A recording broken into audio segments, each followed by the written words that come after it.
What's up? Welcome back to the channel. So in today's video, we're going to be discussing 10 different ways that you can train yourself to become more self-disciplined. So this is going to be a super informative video. I put a lot of thought into this. Self-discipline is what's going to help you have longevity in whatever you're doing. It's all mental and it's all perspective. This can relate to virtually anything. In this case, I'm primarily going to be talking about health and fitness. So if you're new to the whole health fitness type of field, 2020, you're starting your new journey, I hope this video can help you out. Because self-discipline is what's gonna keep you going long-term, baby, okay? Not short-term. We're talking making lifestyle changes, mental shift changes to get that train going. You want it to last you a long time. If you're not already, definitely hit that subscribe button for new videos every single week. Okay, let's do this. These are 10 I've come up with in no particular order. So number 1, we're talking about changing your perspective. I can't versus I don't. So an example would be, say you're at a friend's house and they offer you cake or pastries or something like that. Instead of just saying, I can't eat that, try saying, oh, I don't eat that, but thank you. When you word things differently, you're actually telling yourself and giving yourself credit for believing in not eating that particular food item. When saying things like, I can't eat that, it's actually telling yourself, I can't, I'm punishing myself. I'm not allowed to. That's not true here, okay? You're making the conscious decision to better your life, so I don't eat that. By saying I don't, you're owning that decision, okay? You're confident in that decision, and you know yourself. You know what you're doing. Be confident in this. This is your journey in your life, so you don't eat these things. Not I can't, because this ain't a punishment, girl. No. Number 2 is to remove anything and everything that does not align with your goals. This could be relating to a lot of things. I'm gonna give you an example of food, okay? Eliminating sweets out of the house. For example, James and I, we don't buy anything that doesn't fit our health goals. By not bringing things into your life that would negatively impact your goals, it just sets you up for more of a success and gets you used to not being around that and not eating things like that. Now, this could go for anything, like I said, alcohol, cigarettes, you name it. It's just about not having those things around you to negatively influence your life. So understand what your goals are and don't allow anything to interfere with that. Don't even allow it into your house, girl. Okay. So number 3 is focusing on building the new, not on trying to fix the old, okay?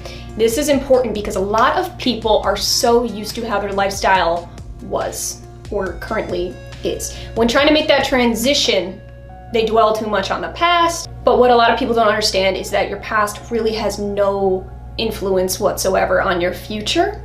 You're starting on a new slate. You need to have that perspective of it being that new, fresh slate, okay? Do not compare to your past. Don't compare to things you used to do. Give yourself the chance to start over. Any mistakes you may have made, anything that you're kind of disappointed in yourself in, forgive yourself and move on. You need that closure. It's healthy. If you resent yourself for anything that you've done in the past, it's only anchoring your future, okay? It's only keeping you in the past, and that's what you want to do, is move past the past and just look towards the future. You're building yourself new, fresh. Keep that perspective and you will be just fine. Okay, so number 4 is to shift from motivation to habit. 2 totally different things, okay? Motivation is a very temporary fix. It's a wonderful thing. It can get your bum right up and going, but it does not last forever. So the purpose of this video is to try to train yourself to have more long-term mindset and to get yourself where you want permanently, okay? It's all about a lifestyle change. So for example, you watch a gym video of somebody working out. You start to get that energy from them. You get that motivation. You go, oh, I wanna look like this person, or I have similar goals in mind. I'm gonna go work out, I'm gonna do that today. That's wonderful, but that's not enough to keep you permanently going at it. You need something more than just like a visual stimulant, okay? It's all up in here, girl. When trying to make that transition from motivation to habit, the trick is to focus only on you, your own goals, your body, your mind, your life. It's great to have that external motivation, but what's gonna keep it a habit, a lifestyle change permanent is inside of you. It has nothing to do with external anything. So with that being said, it does take about 21 days for a practice to become a habit. So obviously practice. This is not something that's gonna happen overnight and all of a sudden you're just gonna be, fine and dandy and have this habit that's just wonderful and life-changing. It takes some serious practice and time to get to that point. So nevertheless, it will always be worth it. You just gotta invest in yourself. Okay. Number 5 is probably my favorite one, okay? I'm gonna be real with you, girl. This is something I swear by. I'm very, very strict about, I guess you could say. It's switching your mindset from an emotional to a very logical mindset. So for example, somebody puts a piece of chocolate cake in front of you.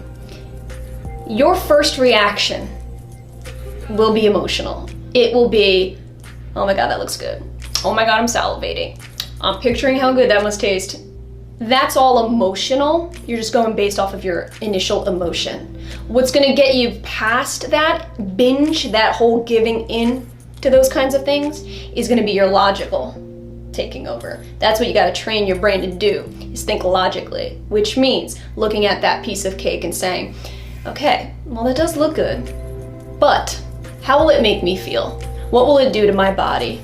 What negative effects will it have? And how will it deter me from completing my goals and getting to where I wanna get? So it's very healthy to differentiate the two, emotional and logical, and to understand when that logic needs to take over.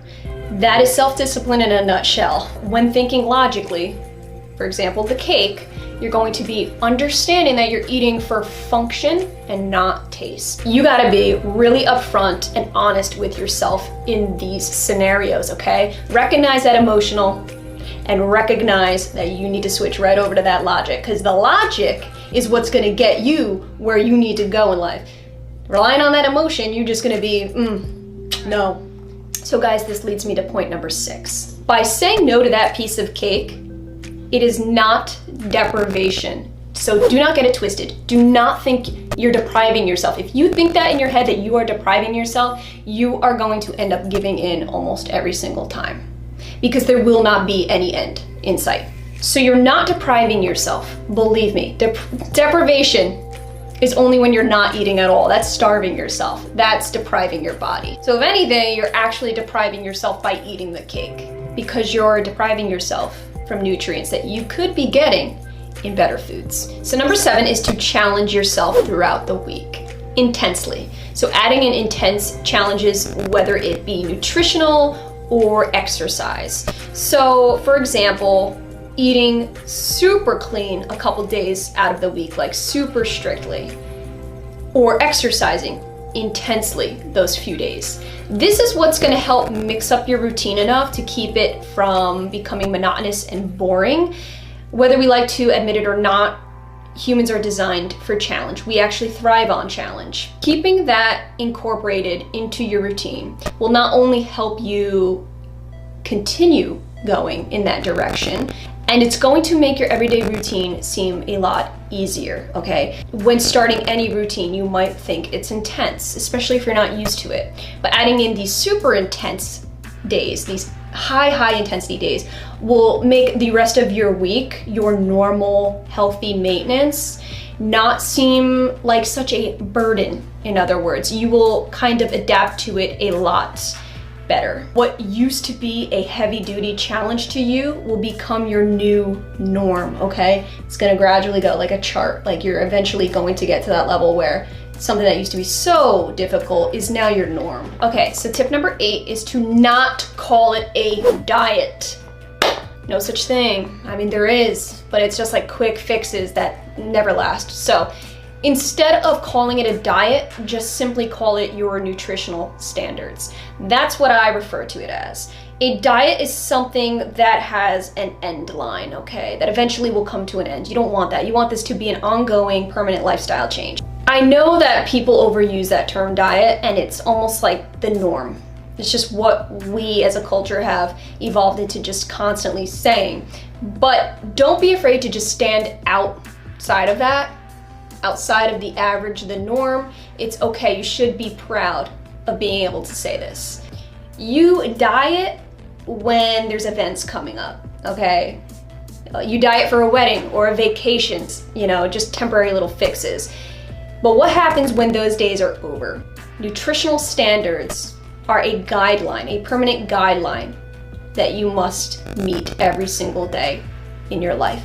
That's what makes it a standard, okay?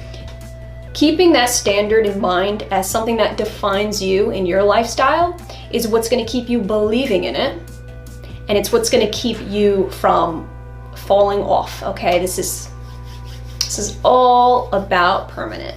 Okay, number 9 is to think long-term versus short-term. So do not get it twisted. You should be thinking both, okay? You should have short-term goals, absolutely, because that's what's going to help you right here, right now, every day to slowly get to those long-term goals. Long-term meaning things like how you see yourself as you age, all right? Thinking long-term in that sense. Not thinking about how long it's gonna take you to drop X amount of weight. Get that out of your head. Don't think like that, all right? That's gonna discourage you. Think long-term as in 5-10 years from now, I will potentially be seeing doctors less. I will be feeling 10 times better. Things like that. Yeah, that's a long-term investing idea. But having long-term just by itself isn't good either, because like I said before, it can get very discouraging. You have to have your short-term goals. View long-term as like a ladder and short-term being as the rungs in the ladder. You can't have one without the other. So for me, long-term would be things like not having to go see a doctor when I'm middle to late age, okay? Avoiding doctors, that's my long-term goal. But short-term goal for me would be like eating clean, going to the gym and exercising every single day. These are short-term goals that inevitably turn into long-term. So gotta have both. Okay, last but not least, number 10 is just so freaking straightforward right here, right now, but this is how I'm gonna wrap it up.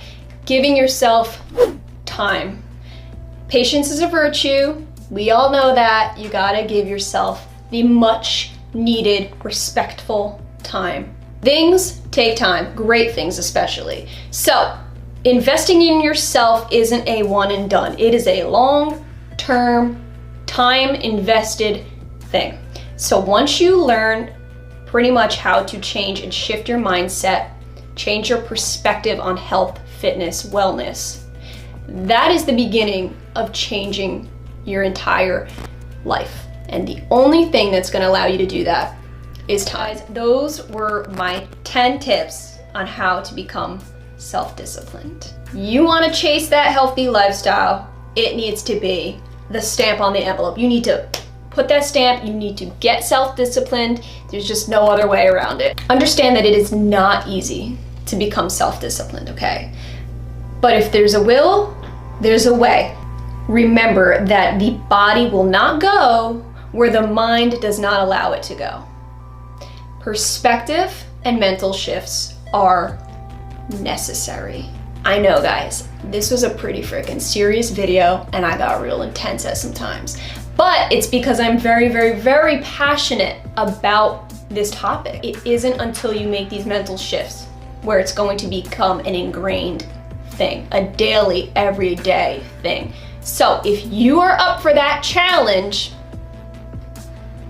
then maybe these tips can help you. I hope that this video did really help you guys. So comment down below if you like any of these key points. I appreciate you guys watching. And again, if you have not already subscribed, definitely do. New videos every single week. I'll see you in my next video.